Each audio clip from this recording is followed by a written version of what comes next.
Welcome into this Thursday edition of First Take, everybody. Thank you so much for being with us. With Skip Bayless here in Bristol, I'm Molly Karam. Stephen A. joins us from Pittsburgh. Gentlemen, what's the good word? Good morning. How y'all doing?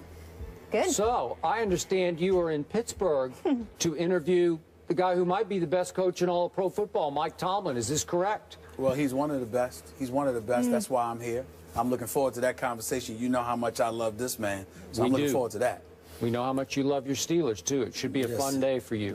We are looking forward to seeing it, too. A very connected man over there, Mr. Smith. All right, we kick things off in Dallas, where Jerry Jones defends the sound you just heard, Greg Hardy's guns a-blazing quote in his comments on Tom Brady and his wife. Jones said, quote, "Well, you're not allowed to have guns on the football field. We all know that's just a way of expressing yourself. I hope his guns are a-blazing." He continued, saying, "When I saw him marry Gisele Bundchen, Tom went up in my eyes 100%. She's very, very attractive, and it shows what an outstanding individual Tom is." Stephen A., do you have a problem? You're going to go first? Okay. Yeah, let me go on this one. Yeah. Is that all right, Stephen A., if I talk about my owner of my Dallas Cowboys, the team I grew up with that jacket you've got on, it's okay if you do anything. Thank you. I appreciate that. Look,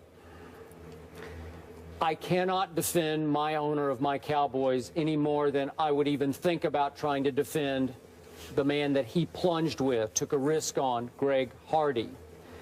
Jerry Jones, Stephen A. Smith, is what he is and what he has not been. For a long time, Jerry Jones has not been a lot of things that I don't love. And let's just quickly look at his background. Jerry Jones was a starting guard at the University of Arkansas for a team that won the national championship in 1964. He proceeded to marry his longtime and still wife, obviously, Jean, who was a former Miss Arkansas USA. And then Jerry proceeded to leave college football, and instead of trying to become a coach, he went out and tried to get rich quick in the oil fields. He went dead broke, and then he got rich quick. And Jerry Jones, as many people in Dallas have long known, no choir boy, never really pretended to be a choir boy. Enjoys, as he calls it, honky-tonking. He likes to go to the clubs, go out, have a good time after hours. All well and good. But Jerry Jones, the guy I've written several books about and with, has always been drawn to high-risk players, talented players, but troubled players, because Jerry Jones identifies with those players, and I think in a very deep, connected way, he relates to those players. He roots for those players. He wants to ultimately try to win with those players just the way he would plunge in the oil field. He's hit some dry holes with the Terrell Owens, Backman Jones, Tank Johnson. And he's hit some gushers, as he did early on in his ownership career, as you recall, with the Charles Haley. The Haley trade that Jerry pulled off jump-started that football team to 3 Super Bowl championships in 4 years, and I thought they should have won 4. That's a whole nother story. But back to this one. So this year, as you well know, he has plunged and plunged and plunged again, has Jerry Jones. He plunged for Randy Gregory in the draft, Lyle Collins after the draft, and obviously in signing a Greg Hardy. And once he plunges with these kind of players, Stephen A. Smith, he will defend them to a fault. He will sound like on his radio show that he's laughing off the ill-timed, out-of-bounds comments that Greg Hardy made in his first Cowboy interview that you and I went back and forth on yesterday and roundly condemned. He will laugh those off. He will try to defend even Greg Hardy for what he did or didn't do in North Carolina as it pertained to domestic violence, because Jerry would be the first to tell you, well, he never was ultimately convicted, so I'm with him. I'm for him, because if Greg Hardy says, I didn't do what she accused me of doing, Jerry Jones will defend Greg Hardy, because that's the way he's built. Once he takes the risk and the plunge on a player, he will have that player's back. I don't love it. I do love the fact, as I've told you the last 2 years, that Jerry Jones has gone from trying to build an entertainment team, a team that's just pure box office, that has winning as a second priority and entertainment as a first priority, to plunging to try to close the deal to win a Super Bowl that I thought they had an outside chance of winning last year, except for one bad call in Green Bay. I don't want to get started on that. But my point to you is, this is the Jerry Jones who is going for the throat, trying to win. So, yes, he is going to a fault, defend Greg Hardy. Well, with all the points that you made, while I respect where you're coming from, Skip Bayless, that happens to be secondary to the point that I'm going to bring up, which is this. Does not Jerry Jones, an owner in the National Football League, in the aftermath of Greg Hardy, Ray Rice, and others, have an obligation, dare I say, to express and elocute and articulate a level of sensitivity so this PC world that we're living in isn't in a position to accuse him of, dare I say, being insensitive? Yeah. I mean, that's really what this comes down to. I'm certainly, you know, they certainly won't hesitate to excoriate others who misuse words. Okay, so why should Jerry Jones get a pass? The fact of the matter is that I don't have a problem with what Jerry Jones said from a football-related perspective, along with considering geography. And what I mean by that is we're talking about Texas here, okay? And we all know what Texas is known for. I mean, the Westerns and, you know, the list goes on and on. John Wayne and everything else. Not to say I don't know where John Wayne was born and raised, but I'm just saying California, when you think about characters like that, when you think about cowboys, you do think about guns blazing and things of that nature. So I found absolutely positively nothing offensive about what Jerry Jones said, but that's just me. That may be just you. The vast majority of Americans, particularly in this day and age, and specifically the women's, women's rights activists and beyond, and Molly can speak to all of that, may take it differently, as well as it is their right to do so. And it's heightened the level of sensitivity for all of us, where people like myself, you and others, our level of sensitivity is heightened, and whereas we once thought there was absolutely nothing wrong with something, now we look at it differently. Because of the times that we're living in, because of the actions that we see by some of these professional athletes, because of the behavior we've seen some of them in pro sports as well as college engage in, maybe there indeed does need to be a heightened level of sensitivity. Well, if that's the case for us, although he is 71 years of age and a billionaire, he is an owner in the National Football League. That, therefore, he's assigned to protect the shield, the brand, and its reputation just as much as anybody else. So when I look at it from that perspective, and I heard those comments, I was wondering what kind of backlash he was going to get from it. Having said all of that, let's get back to the football part of all of this.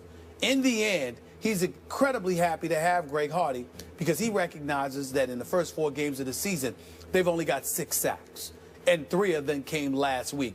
That means over the course of the first 3 games, the Dallas Cowboys only had 3 sacks. And when you realize the reason that Randy Gregory was drafted and Greg Hardy ultimately was acquired, it's to address those very concerns, because if it were not a concern last year, they very well would have ended up in the NFC Championship game instead of Green Bay against Seattle, because we all know that on one leg, Aaron Rodgers was somebody that was barely touched by the Dallas Cowboys defense. So obviously he's thinking about winning. He's thinking about getting it done. And remember, because he is 71 and climbing up there in age, I think scheduled to turn 72 around February, Skip, he believes time might be running out. I agree. He's alluded to this in the past.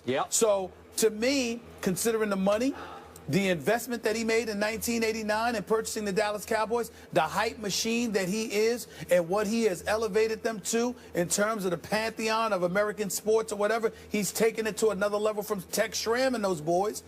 The difference between them and him is the Super Bowls. Now, he's had 3 with Irvin, Emmett, and Troy Aikman, but the reality is that he hasn't had one in the last 20 years. Nope. And you know this better than me.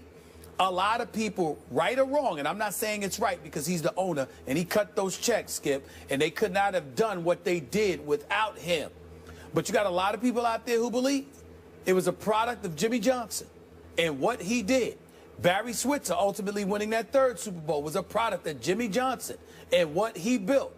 And Jerry Jones feels like he did not get his just due credit-wise, and he's hell-bent on capturing it. So he's going to do whatever it takes to try and win, and if that means being insensitive in this day and age, I think Jerry Jones says to hell with it. So be it, because I'm trying to capture Super Bowl. What they going to do to me? That's exactly how I think he's thinking. Ironically, I wrote a book called Hellbent that gave Jerry more credit than most people have given him, especially Jimmy Johnson, to your point. Now, to your original point, you raise an interesting one. How will Roger Goodell view these comments in this support of Greg Hardy by the owner, Jerry Jones? Is it so out of bounds that Roger Goodell would think he had to punish Jerry in some way, fine him, suspend him? I don't know. I'm going to the nth degree here. I'm not thinking about Roger Goodell, because essentially that's one of your bosses, number one. And number two, he might just need to watch his words just a little bit. That's what Roger Goodell would say to him. What I'm interested in is that we live in a PC world, and there are a lot of women activist groups that are out there, you know, activists against domestic violence, and we applaud their efforts, make no mistake about it. But where are they? Because if you're in an uproar over what other folks say, why should a 71-year-old billionaire owner of the Dallas Cowboys get away with it? You speak up about everybody else. Where are you on this? It's just a question. And I have no good answer or response to it, because, as I told you, that's just Jerry. Take him or leave him. And a lot of people will probably leave it. A lot of Cowboy diehards will say, hey, just tell me I have a better chance to win this coming Sunday against the New England Patriots. And I'm not saying we're wrong for being that way. I'm simply saying if folks with other people would be in an uproar speaking out against it, why be quiet about the billionaire owner of the Cowboys? I'm just saying fair is fair. I'm not asking anybody to cast aspersions on Jerry Jones, because I took it in the manner that he said it, and I have no problem with it. But others who might, all right, who live in this, who condone this PC world where everything has to be said precisely, properly, and all of this other stuff, and you can't breathe wrong, for crying out loud. I'm saying, where are you? If you got something to say before, how come you're silent now? That's all I'm saying. That's all I'm saying. You know, is it possible that Jerry has reached that status where a lot of people, even those people who could be outraged potentially by this, would you say, that's just Jerry Jones? I don't know. It's absolutely possible. It's also possible that because he's a billionaire and there's little to nothing that you can do about it, you're saying to yourself, why bother? Because what you gonna do? What, you gonna fire him? You gonna get rid of him? What Roger Goodell gonna do? Gonna fine him $1 million? I'm sorry, to Jerry Jones, that's a penny here. Okay. By the way, I'll write it off. Send it to your favorite charity. It don't mean anything to him. He's fine. Now, what would mean something to Jerry is if you told him he was suspended and could not attend Sunday's game against the Patriots. Please, well, I'm just telling you, he lives for this. This is everything.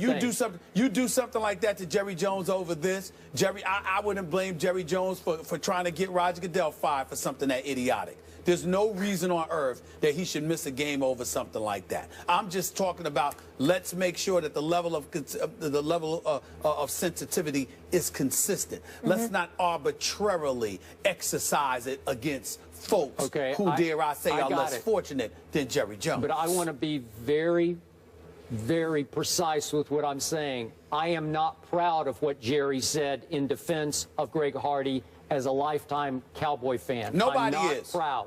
Nobody is, and nobody should be. But in terms of the terminology in Texas, that's how a lot of people talk. And we have to take that into consideration. Cowboys are synonymous with being gunslingers. I mean, that's just the way it is. It's not appropriate, but damn it, you shouldn't have brought them to the Cowboys.